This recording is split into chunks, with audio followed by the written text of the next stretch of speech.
¿Qué tal, chicos? En este video vamos a solucionar algunos ejercicios de la segunda ley de Newton empleando un diagrama de cuerpo libre y considerando la fricción. Además, un ejercicio de centro de masa y algunos más de movimiento circular uniforme. El número 1 dice lo siguiente. Un esquiador apenas ha comenzado a descender una pendiente de 30 grados.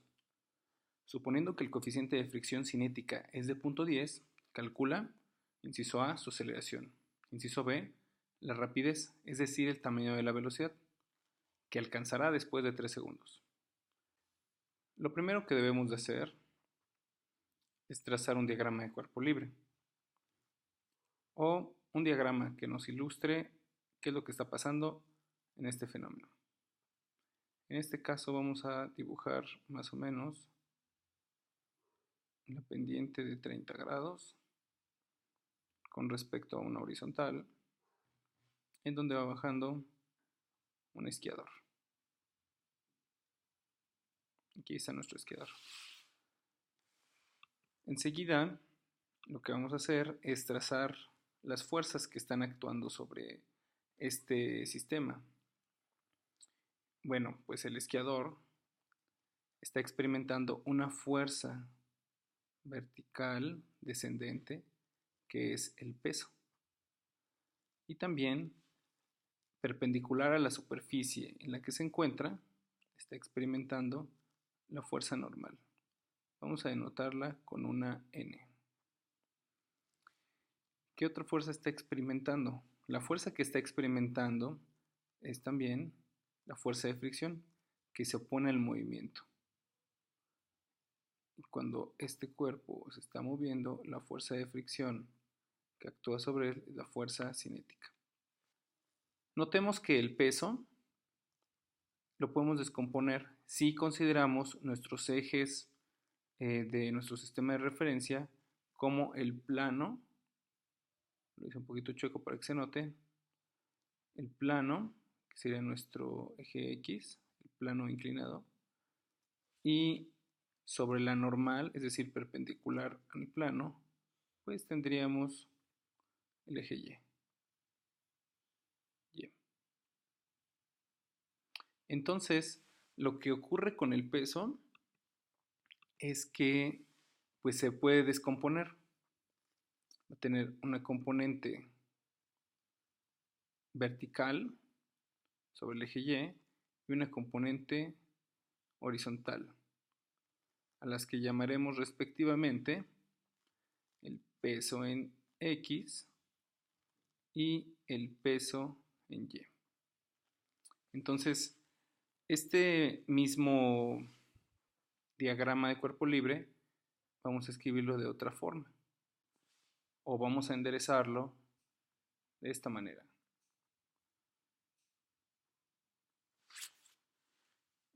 Aquí vamos a tener el eje X, el eje Y. Vamos a poner ahora a las fuerzas que están actuando sobre este cuerpo, que habíamos visto que en forma vertical descendente está actuando el peso. Pero este peso es su componente Y. Mientras que la componente horizontal pues está actuando sobre el eje horizontal. Notamos en esta dirección. La componente horizontal del peso. Vamos a trazar el vector peso. Este de aquí. Que en un momento vemos cuál es el ángulo de inclinación que tiene este vector peso. También vamos a poner a las otras fuerzas que están actuando. Si lo recordamos es la fuerza normal y la fuerza de fricción que se opone al movimiento. Va hacia atrás. Fuerza de fricción. Ahora, recordemos que estas flechitas nos indican que hacia la dirección hacia arriba las componentes verticales son positivas. Hacia abajo son negativas. Sobre el eje horizontal, las componentes hacia la derecha son positivas, mientras que las componentes que se dirigen a la izquierda son negativas, por convención, en cuanto a nuestro sistema de referencia. Ahora analicemos qué pasa con el ángulo que teníamos. Fíjense bien. Si prolongamos un poquito más este plano, vamos a encontrar que este ángulo es de 30 grados. Por lo que si es un triángulo rectángulo, que lo es, este ángulo es de 60 grados.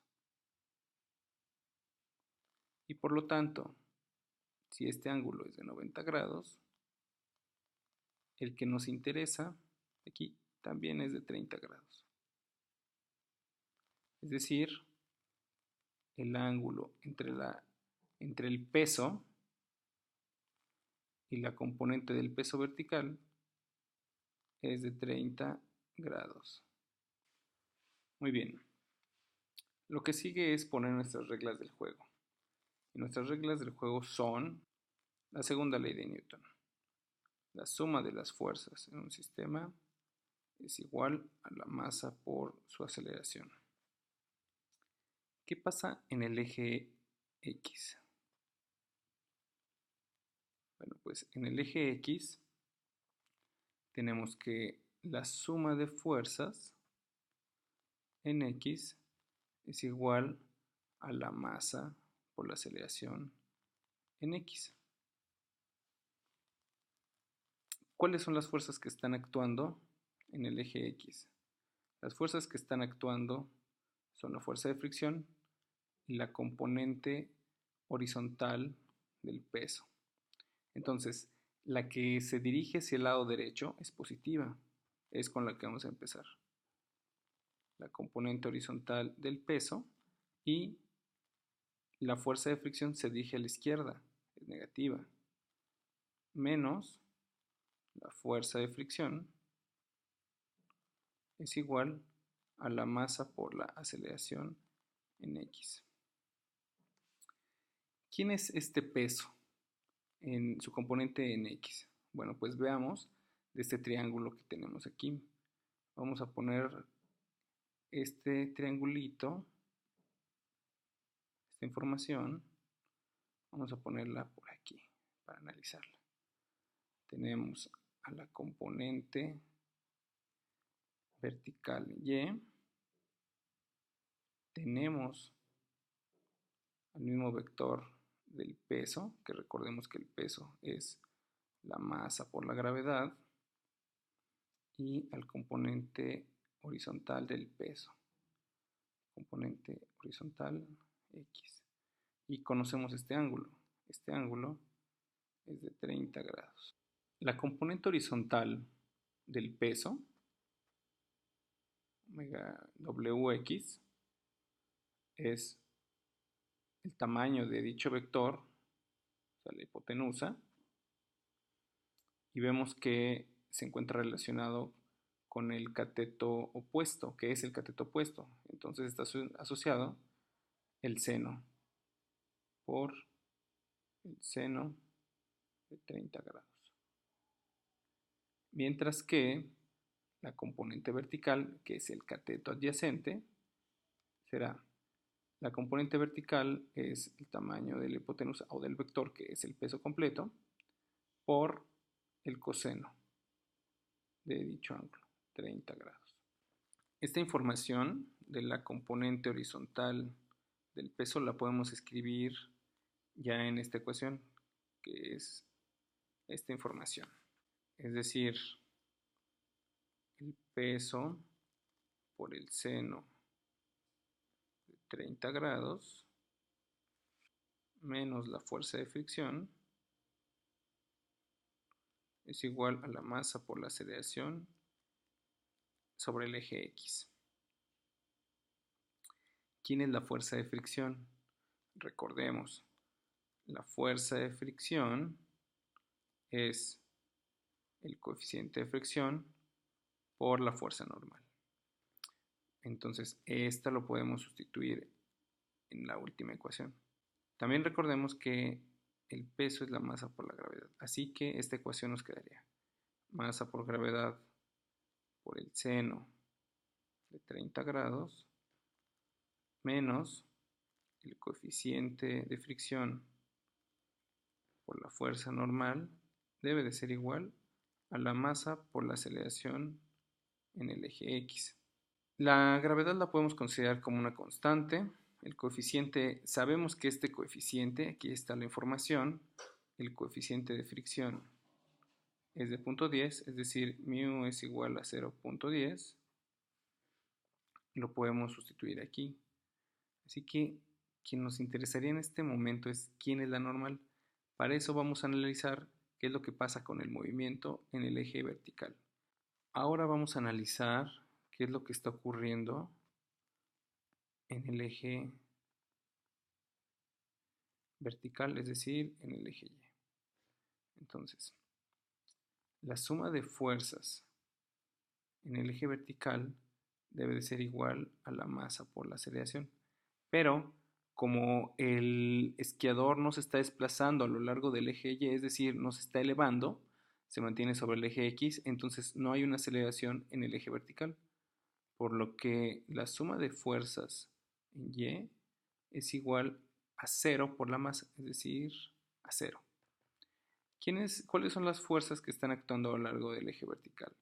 Pues veamos, hacia arriba, que son los positivos, es la normal, mientras que hacia abajo está actuando la componente vertical del peso, WY.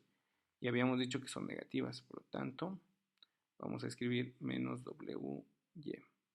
Y esto debe de ser igual a 0. Por lo que la fuerza normal debe de ser igual a la componente vertical del peso. Y la normal debe de ser igual a la componente vertical que ya habíamos anotado que es el peso total por coseno de 30 grados. Entonces anotemos esta información. Es el peso total por el coseno de 30 grados. Ahora, ya que sabemos quién es la normal, podemos incluir esta información aquí.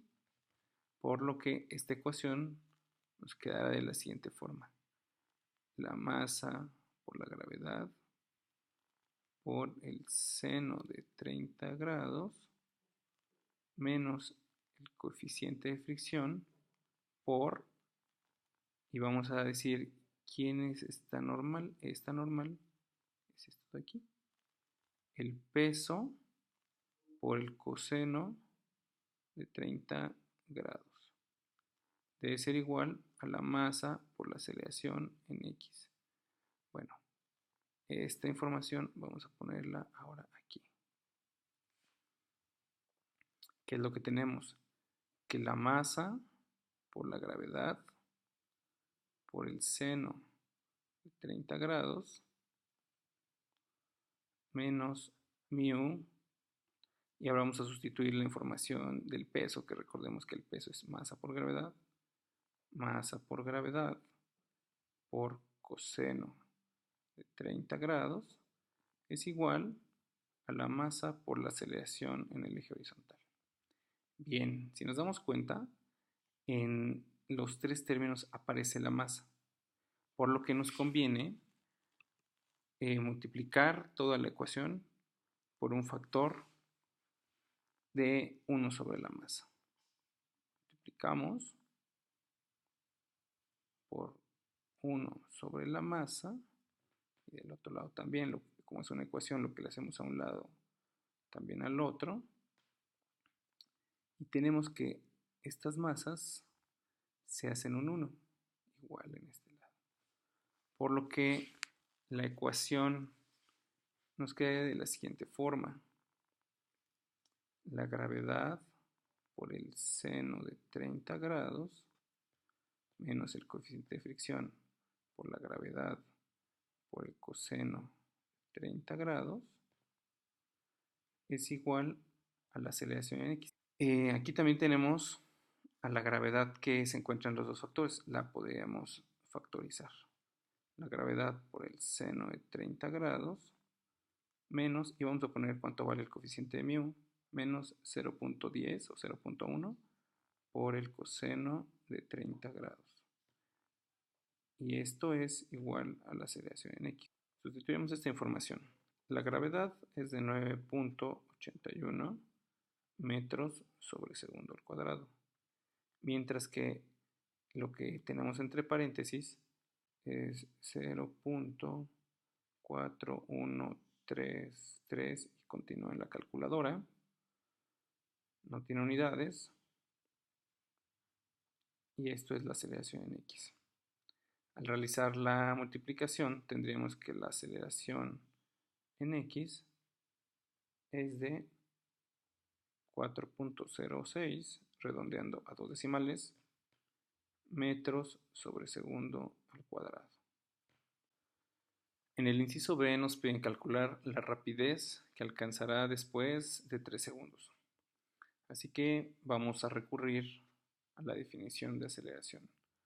La aceleración es la velocidad final menos la velocidad inicial con respecto al tiempo en el que ocurre este cambio de velocidad.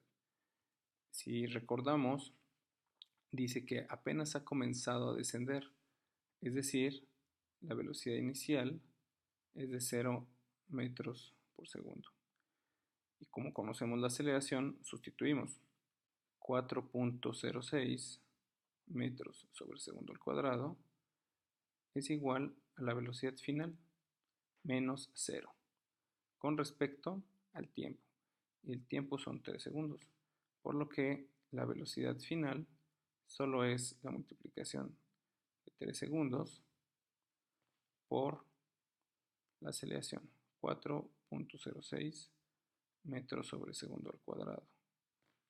Y lo que obtenemos es que la velocidad final es de 12.18 metros sobre segundo. ¿Por qué sobre segundo? Porque este segundo con uno de los cuadrados se hacen un 1. Muy bien, y con esto tenemos la respuesta del inciso A y la respuesta del inciso B.